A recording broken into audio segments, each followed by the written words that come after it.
Öyle sünüp bargan uşağımda köşlü yalqın bulup qabındı. Uzakka mı iken bu yanıda min bəxtli bulup qalırımı.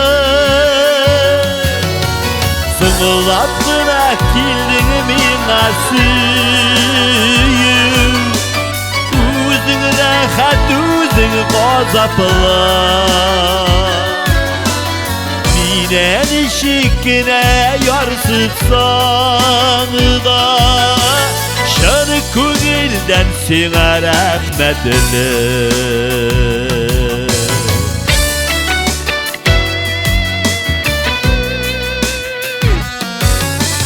Yaşırıp yaşım tilek duygularına, şiksiz eminim söyüv hislerim.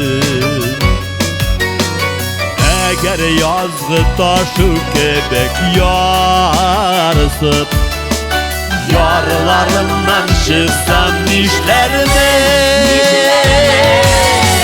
Sığılattına girdin mina suyum, Uzun rahat uzun gazaplar. Minen işikine yarsıtsan da şanı kugilden sana rahmetler.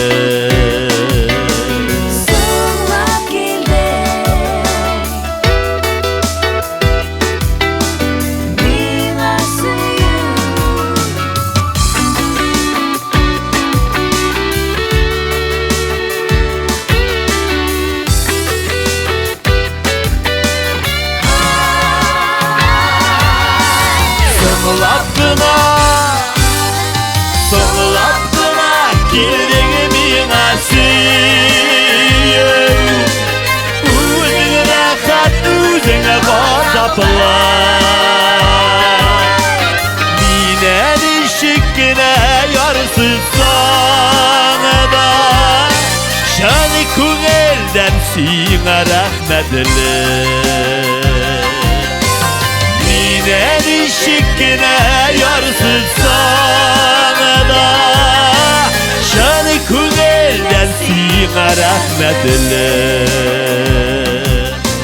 Şanı kugilden sana rahmetler.